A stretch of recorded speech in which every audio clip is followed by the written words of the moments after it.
Let me go ahead and start by letting you guys know the details of this photo. I did this at sunset. I always try to do my photos at sunset. I don't ever like to do photos during the day for engagement sessions because sunset's the best lighting. I'm a Canon girl. I use a Canon Mark, and my favorite lens is a 35. I am in love with that lens. It's just my ultimate favorite. And sorry, the settings on my phone, my camera were 1/640 at 1.8 and ISO 320, and I work off of Kelvin white balance. Okay, so let me go ahead and start with letting you guys know how I edit this photo. So I will go to my presets that I have. I got my presets from Visco. And at this point, they've been altered so much that like they're not exactly from Visco. They definitely came from Visco, but now I've edited it so much and made it to my own. So I will look to see what preset I like. I have a few of them, but there's 3 of them that are like my go-to. Then from there, I like adjust. And I always go by what this best skin tone looks like. And I feel like number 2 is the best skin tone, so I'll do right here. And it's a little too much sun, so I'm just going to lower it down. It's because the sun's peeking through. I'm going to go right here. And then I am going to go ahead and move this split tone curve to my yellow tones. Because it really was, let's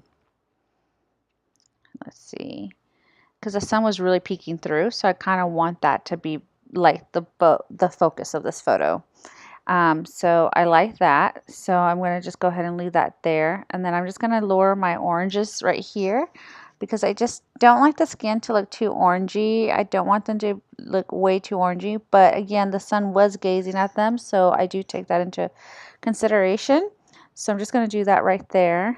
Okay, I love that. And then I'm just going to go ahead and lower my highlights right here because I want that sun gaze to show. Bring the darks right there because I want them to be the main focus right there. Good. And then I'll bring my whites right here. And I'm going to bring my contrast right there. So that's good right there.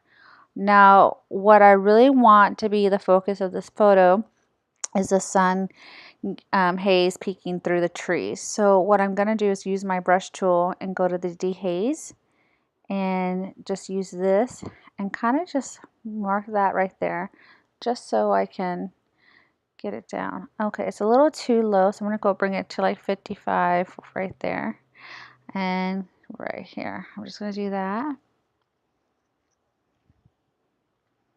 Good. So again, let me go ahead, bring a little more dehaze tool right there. Good. I like that. And then just going to go a little bit more. Love. Awesome. And then I want the vibrance to be a little bit more up, so I'm just going to go right there. And then I would typically kind of crop this just a little bit right there, just like that. But because I feel like this photo is going to be a good photo for them to like print out to canvas, I'm going to leave it just so that there's room for it to like be cropped out. But typically I do crop it. It just really depends on every photo. Okay, so this, and then what I'm going to do is get my brush tool and I'm going to go ahead and soften the skin. And I don't do this for every single photo because I do deliver a lot of photos to my clients, but I do it to photos that I think that are going to be in albums or in prints. And honestly, this one doesn't need like a whole lot. I mean, they have really good skin, so it really doesn't need a whole ton. But I'm just going to soften the skin just a tad and then go right there. And I'm also softening the skin because I know I'm going to go ahead and sharpen this because I liked for my landscape shots to really show the details of this right there. So, okay, so this is pretty much done in my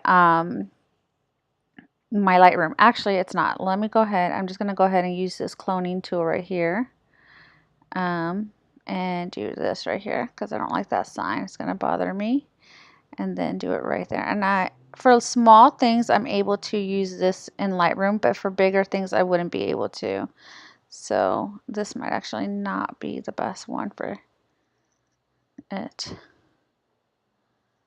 Okay, and let's see. I actually think that this last one, I will do it in Photoshop.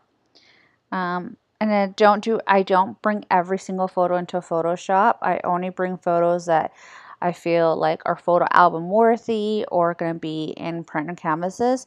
And those are the ones that I will do. So like this one, I think it's a good one for like canvas. Okay, so again, I don't take every single photo to Photoshop. The only photos I take to Photoshop are a hand selective ones that I think are going to be used for canvases or prints, or if my client orders orders an album or prints or canvases through me, I will definitely Photoshop any parts that need to be done because I definitely want something to be a little bit more perfected if it's going to be blown up in a canvas. But I deliver a lot of photos to my clients, and I hand edit every single photo. So there's just no way I could do it for every single photo. But photos that I know my clients want to use in a photo album or canvas, yes, I will do that for them. And okay, so I'm going to go ahead and show you guys how to export this photo out. Oh, one more thing. I'll show you guys the before and after. So this was the before. And let me go ahead and enlarge this up.